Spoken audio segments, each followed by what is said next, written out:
કેટલી ભેહું રાખ્યું તમે? બે દોવા દઈએ.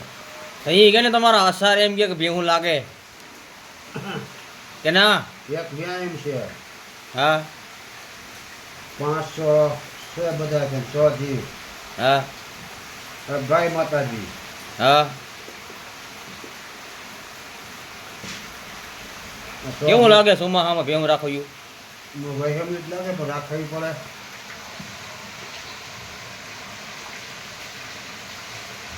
હવે વેચના કર્યું કે રાખ્યું? વેસાય થોડી રાખવી જ છે. રાખાઈ મરાઈ જાય ચોમાસામાં. કિંમત આવે તો વેચી નાખી તો. માંદા થાય તો હુયો લઈ આવે બીજું શું થાય. હા આ કપડામાં શું થઈ ગયું? કપડામાં બીજું પૂછડું માર્યું. વાળ કાપી નાખાય ને ભેંસના પૂતળાના. વાળ થોડા કપાય તો માપ ચૂકી નહીં લે. વાળીને શું કામ આવે? માપથી ઉડાડવા. એની ફેશનતા કઈ ના હોય. માપથી મસર ઉડાડવાના. હા આમ તો ખાવ કે ડેરીમાં જ ભરી દે બધું ખાવાનું હો. એમ વેચતો ભરે. આખો દી કામ કરી ખેતરમાં ના કરી શકો? કામ તો કરી જગી ને. એ ઘીનો પાવર ઘીનું નામ દૂધ ઉદાહરણ પાવર છે. મારે ના થાય મારે અહીં ખાવાય ના મળે. કામ પાવર મળે. આ તમે ખાવીનો પાવર 5-8 વર્ષ ત્યાં પણ હજી હાથ વાટું તો તું મારી એની ભૂખ નહીં માંડી ભેરી કરવામાં. એવું હોય. હા ટ્રાય કરીએ દિવાળી અવાર. પ્રાઇવેટ છે. 1000 રૂપિયા મૂલ થાય મારું. હું આવી તો નેદવા ઉપાડવા. મારા 2000 તો. હા એથી મોજ થાય ને વધારે. હા મોર થાય ને 2000 હાલ. વાહેરીએ ના દેવાના. હા વાહેરીએ દઈએ. ઓલાને દઈ દઈએ. સારું કાંઈ વાંધો નહીં. વેચવી હોય તો બોલો ભેહું એ કઈ વેચવીતા નથી નહીં. તો ખાતરમાં ઘટે પાછું જેઠ મહિને. ખાતરમાં તો મુંડા આવે. ખાતર નાખો તો ઊંડા થોડી આવે. માંડવી તમે કેવી કરો? ઓર્ગેનિક કરો ઓલી કરો ખાતર દવા વાળી? ખાતર વાળી. એમ ભીહોનું ગાયનું ખાતર જ. પછી દવામાં ઓર્ગેનિક. દવામાં ઓર્ગેનિક.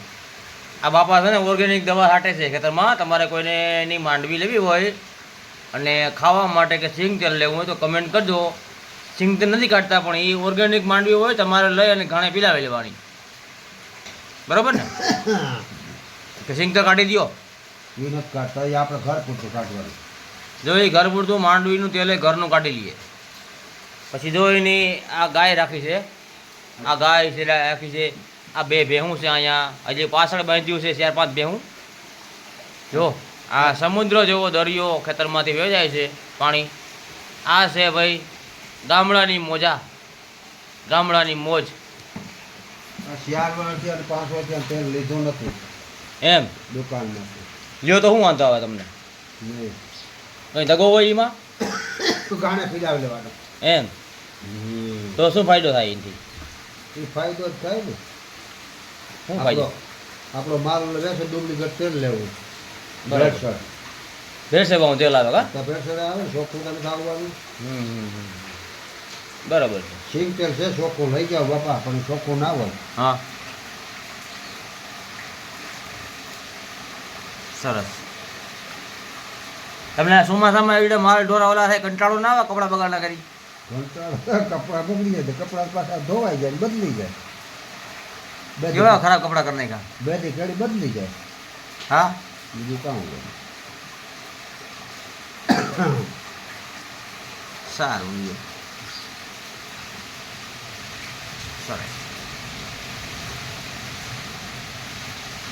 બીજું શું કહેવાનું છે તમારે માલધારીઓને? બીજું શું કહેવાનું હોય એમાં? માલધારીને હેઠની આ સાહેબ જો ભૂખે ના મારતા એમ કહેવાનું? ભૂખી થોડા મારે માલધારે. હા એમ. ભીહોને જડે ગોવારને જડે પાછું. ભીહો દૂધ દે તે દૂધ ખાઈ લેવાનું. બરોબર. રેડિયા જેવો ચા પી લેવાનો. સવારનો હીરામણ તમારું કહેવાનું? ગીત કર બીજું કહેવાનું હોય. એવું હોય. તાજું માખણ.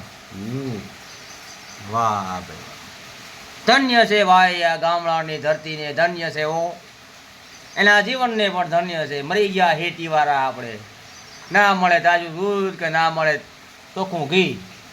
બધું બટેકાવાળું ઘી ને દૂધમાં તો કે પાણી. ખાઓ અને ખંજવારો જાઓ ડૉક્ટર પાસે એના કરતાં ગામડે રહ્યો એના જેવી મજા નથી.